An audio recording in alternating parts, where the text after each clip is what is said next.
দেয়ালের ওপাশের ঘাস সবসময় সবুজ হয় না। কথাটির মানে হলো আপনার না দেখা জগৎটি আপনার নিজের জগতের চেয়ে সুন্দর গোছানো হবে এমন আশা করা কিন্তু অনেক সময় বোকামি।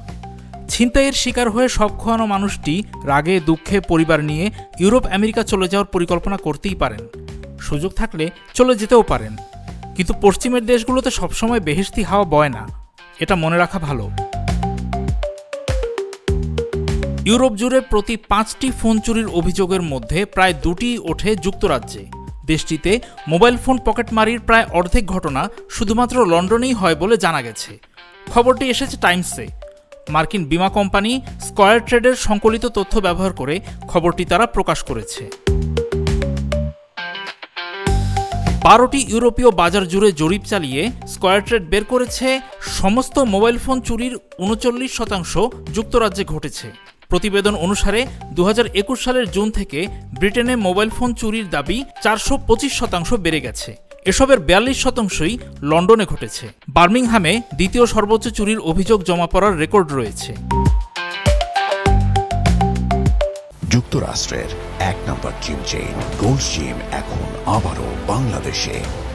বসুন্ধরা আবাসিক এলাকা ও বসুন্ধরা সিটি শপিং মলে। জরিপ থেকে আরও জানা গেছে গ্রীষ্মের মাসগুলোতে এবং ক্রিসমাসের আগে পরে যুক্তরাজ্যে ফোন চুরির ঘটনা বেড়ে যায়। বেড়াতে আসা ট্যুরিস্ট, ট্রাভেলার, উৎসব উদযাপনে ব্যস্ত মানুষ এবং মৌসুমী কেনাবেচার সঙ্গে জড়িত মানুষ ওই অপরাধের প্রধান শিকার। এমন সব তথ্য ইংল্যান্ড এবং ওয়েলসের অপরাধ জরিপের সরকারি তথ্যের সঙ্গেও মেলে।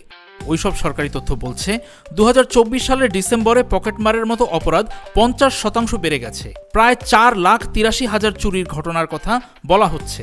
এমন অপরাধের মধ্যে মোবাইল ফোন চুরি হয়েছে সবচেয়ে বেশি।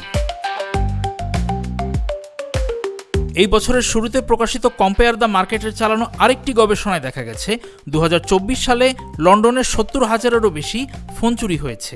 প্রতি সপ্তাহে চুরির পরিমাণ 1,349টি।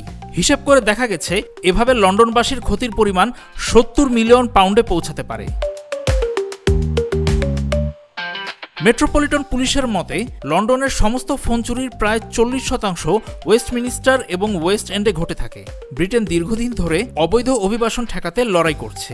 চুরি এবং গ্যাং কার্যকলাপ বেড়ে যাওয়ার সঙ্গে অবৈধ অভিবাসীর যুক্ততা আছে বলে মনে করা হচ্ছে। অপরাধী চক্র মোবাইল ফোন চুরিকে বছরে 50 মিলিয়ন পাউন্ডের শিল্পে পরিণত করেছে বলে পুলিশের বক্তব্য। যুক্তরাজ্যে চলমান অর্থনৈতিক চাপ এবং জীবনযাত্রার মানের অবনতির মধ্যেই এমন চুরি বেড়েছে ভয়াবহভাবে। এই বছরের শুরুতে national institute of economic and social research জানিয়েছে লক্ষ লক্ষ মানুষ কম বেতন এবং অপর্যাপ্ত সহায়তার মধ্যে যেন বন্দী হয়ে আছে। অথচ ব্রিটেন মোটা অঙ্কের বেতনের দেশ তো নয়ই, উঁচু মানের কল্যাণ রাষ্ট্রও নয়।